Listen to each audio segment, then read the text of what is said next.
नमस्कार दोस्तों।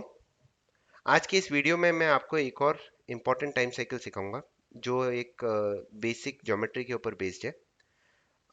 उससे हम इम्पोर्टेंट टर्निंग पॉइंट्स मार्केट के निकाल सकते हैं। तो मैं आपको एक बहुत ही I'll try to मैं इसको एक्सप्लेन करने की कोशिश करूंगा एकदम सिंपल टर्म्स में, जिसमें आप लोग जो भी इस वीडियो को देख रहे हैं वो इसको अपने स्टॉक्स फेवरेट स्टॉक्स पे लगा सके और इम्पोर्टेंट टर्निंग पॉइंट्स मार्केट के ढूंढ सकें। तो ये स्ट्रेटेजी कैसे आई, इसको हम अगर आपको ध्यान हो 6, 7, 8 क्लास में जब हम ट्रिग्नोमेट्री समझते थे, जब हम साइन टैन कोसाइन इन सब का यूज़ करते थे, तो अब एक टर्म हम बहुत ही यूज़ करते थे जो थी पाई। पाई जो सरकमफ्रेंस ऑफ अ सर्कल होता है 3.14। पाई जैसे अगर आप साइंटिफिक कैलकुलेटर में पाई डालेंगे तो हमारी वैल्यू आएगी 3.14। और ये क्या होता है basically, diameter of a circle, circumference of any circle to the diameter of that circle. और इसको आप आई मीन अगर आप स्टडी करना चाहते हैं तो जस्ट पाई डाल दीजिएगा गूगल में, आपको ये सब मिल जाएगा। Just to refresh your memories from the जो हमने अर्ली क्लासेस ली थी उसमें। नाउ बेसिकली अब हम क्या कर रहे हैं, इसको हम मार्केट में कैसे लगा सकते हैं उसके ऊपर हम डिस्कस करेंगे। बट बिफोर दैट देखिए, ये कोई होली गर्ल स्ट्रेटेजी नहीं है। इनमें भी स्टॉप लॉसेस हिट होंगे। सबसे इंपॉर्टेंट चीज़ है, अगर आपको एक सक्सेसफुल ट्रेडर बनना है, कि आपको अपनी एंट्री एग्जिट और स्टॉप लॉस मार्केट में जाने से पहले डिफाइन करने चाहिए। जो मेरे गुरुजी ने मुझे सिखाया था, उन्होंने यही बोला था कि भाई जाने से पहले, ट्रेड में जाने से पहले आप अपने entry exit stop loss decide कर लीजिए, देख लीजिए कितना लॉस हो सकता है इस ट्रेड में। अगर वो चीज़ आपके पास क्लियर है तो आपके इमोशंस ट्रेडिंग में थोड़े कम हो जाएंगे। और जब इमोशंस पे कंट्रोल हो जाता है तो ट्रेडिंग ऑटोमेटिकली अच्छी हो जाती है। आप एल्गो यूज़ करें या आप नॉर्मल मैनुअल एग्जीक्यूशन करें, इमोशन तो हर दोनों ही जगह आएंगे जब स्टॉप लॉसेस जाते हैं। या फिर बड़ा लॉस लगता है, तो उसको कंट्रोल करने के लिए अपने रिस्क को डिफाइन कर ले, अपनी पोजीशन साइज को डिफाइन कर ले। और ऐसा मत सोचिए कि हर ट्रेड विनर होगा। There will be losses. Losses are part and parcel of trading. ये एक कड़वा सच है। कोई भी बड़े से बड़ा ट्रेडर हो, छोटे से छोटा ट्रेडर हो, सबको लॉसेस होंगे। Losses are part and parcel of trading. पर अगर आप लॉसेस से आप डरते नहीं हैं और लॉसेस को आप अपना ट्रेडिंग का पार्ट मान लेते हैं, तो आपकी ट्रेडिंग ऑटोमेटिकली इंप्रूव हो जाएगी। अब इस स्ट्रेटेजी में हमें क्या करना है, जैसे मेरे सामने है ट्रेड है एसआरटी फाइनेंस का। अब मुझे सबसे पहले ढूंढना है इसका मेजर स्विंग हाई या swing low. Major swing high swing low से मेरा क्या मतलब है, कि ऐसा पॉइंट जहां से ये stock at least 15 to 20% high beta stock है रैली किया, एटलीस्ट बोल रहा हूँ, मैक्सिमम कितना भी हो सकता है। जैसे 555 से ये चलता गया लगभग 1400 तक, क्या कोई मेजर करेक्शन नहीं था इन बिटवीन।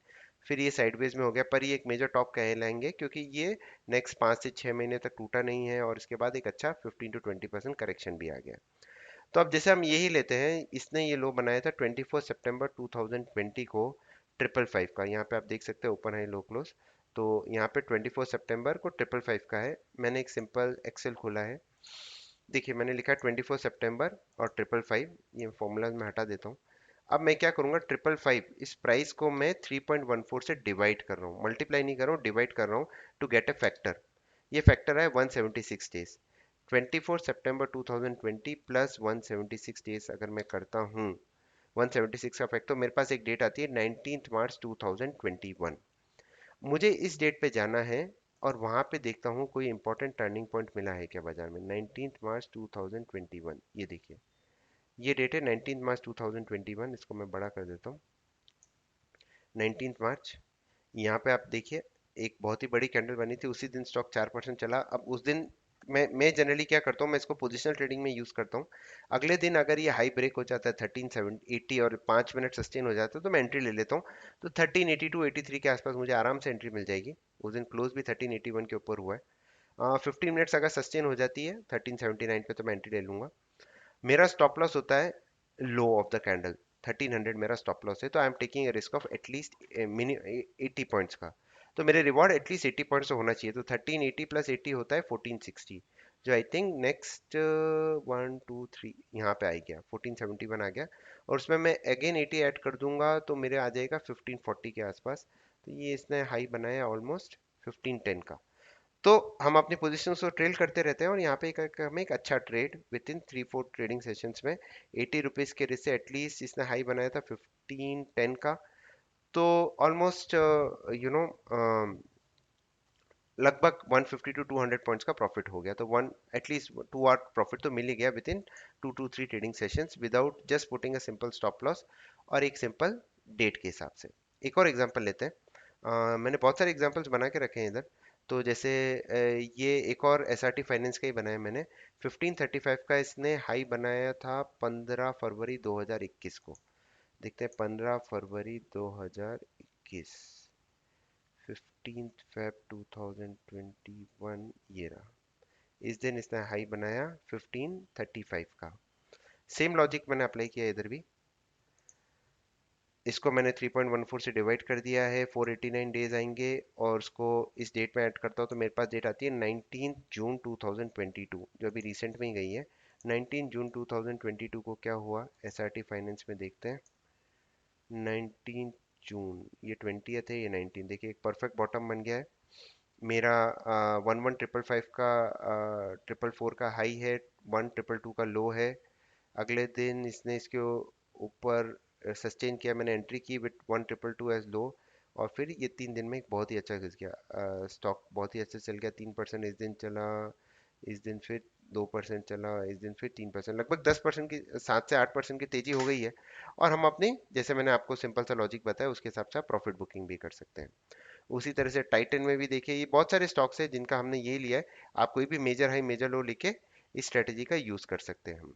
अब निफ्टी और बैंक निफ्टी में एक अलग तरीका होता है, जैसे ये रिलायंस का है 1835, 3 सितंबर 2020, और 10 जून मेरे पास एक डेट आई थी। सेम लॉजिक है, 1835 3.14 से डिवाइड किया है, 10 जून आती है।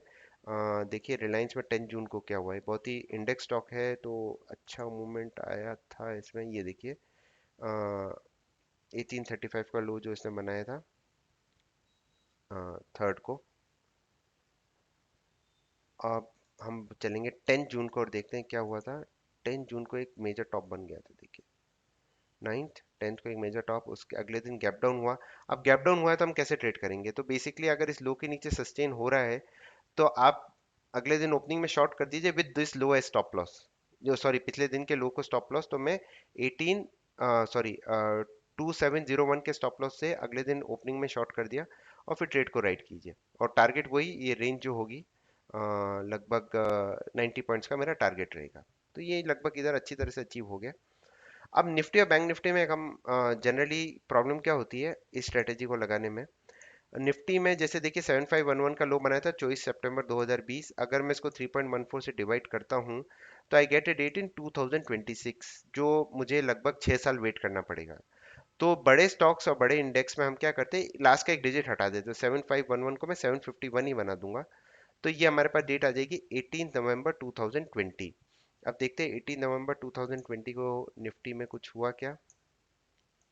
तो समझ रहे हैं आप, मैं बेसिकली बहुत ही सिंपल टेक्निक है, उसका हम यूज़ कर रहे हैं, और लेवल्स का हम प्रॉपरली यूज़ करके इसका टाइम साइकिल डेट निकाल रहे हैं। ये देखिए 18 नवंबर 2020, जब हम एक डिजिट निकालते हैं तो कई बार +- 1 डे का हमें डिफरेंस आ जाता है।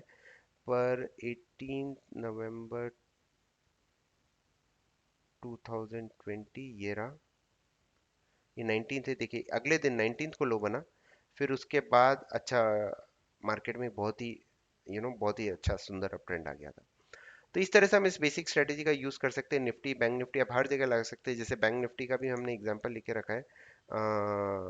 यहाँ पे देखिए जो 16,000 111 का जो इसने 24 सितंबर का लो बनाया था, तो मैंने एक 16116 का लो बनाया था, उसको मैंने 3.14 से डिवाइड किया। 19 अगस्त 2021 मेरे पास एक डेट आई। बैंक निफ्टी में देखते हैं 19 अगस्त 2021 को क्या हुआ है। 19 अगस्त यहाँ पे है, ये 15 16 17 18, ये देखिए 20 अगस्त को एक मेजर बॉटम बन गया बैंक निफ्टी में। और एक बार इसने स्टॉप लॉस हिट किया, अगले दिन लो के नीचे गया, फिर उसके बाद हाई के ऊपर गया, एक बहुत ही सुंदर अप ट्रेंड हमें देखने को मिल गया। तो इस सिंपल से तरीके से हम इसको यूज़ कर सकते हैं। इसका हमने स्कैनर भी बना के रखा है। जैसे देखिए ये सेम ही लॉजिक लगा के रखे हमने इधर। तो हिंदुस्तान यूनिलीवर की भी एक डेट आई थी 21 जून को। इसका जो हमने ये वाला लो लिया है, इस लो से निकाला है। 21 जून को हिंदुस्तान जिंक में क्या, सॉरी हिंदुस्तान यूनिलीवर में क्या हुआ, आप देखेंगे बहुत ही क्लीन अप ट्रेंड देखने को मिला है। 21 जून इसका हाई गया, 2 दिन में एक बहुत ही अच्छा प्राइस ने खींचा है। इसी तरह से अगर मैं हाई से निकालूं तो एक बार फिल्टर को क्लियर कर देता हूँ। आप अपने बैक टेस्टिंग के हिसाब से, तो इसमें हमारे पास सारा डेटा रहता है next last many many years का। 22 जून, ये देखिए ये सारे स्टॉक्स को आप देख सकते हैं। अभी जो लेटेस्ट में जो नेक्स्ट वीक हमारे लिए काम आ सकते हैं वो कौन कौन से स्टॉक हैं, उनको हम और फिल्टर आउट कर देते हैं। 26, 27, 29, 30, basically Bata India, Colpal, Indigo, PL और पीआई इंडस्ट्रीज, इन सब स्टॉक्स पे आप नजर रख सकते हैं for the coming week based on this strategy. तो बहुत ही सिंपल स्ट्रेटेजी है। अब ये स्कैनर हमारे पास वेरियस स्ट्रेटेजीज होती है, तो हमने इसका स्कैनर बना के हमारे पास यहाँ पे रिजल्ट्स रहते हैं, और ये मैं अभी साइट पे भी अपडेट कर देता हूँ for the important time cycle date जो नेक्स्ट वीक में आ रही है। तो इस तरह से हम इसका यूज़ कर सकते हैं। आप इस स्ट्रेटेजी को प्रैक्टिस कीजिए, कोई डाउट है तो आप कमेंट सेक्शन में डाल दीजिएगा, I try to clarify it. Index में ध्यान रखना, लास्ट का एक डिजिट निकालना है to get a date which is nearby, और बाकी स्टॉक्स पे आप नॉर्मली यूज़ कर सकते हैं। कोई डाउट या क्वेश्चन हो आप ज़रूर पूछिए। मेरी तरफ से बहुत बहुत शुभकामनाएं आपको। Stay discipline. Thank you.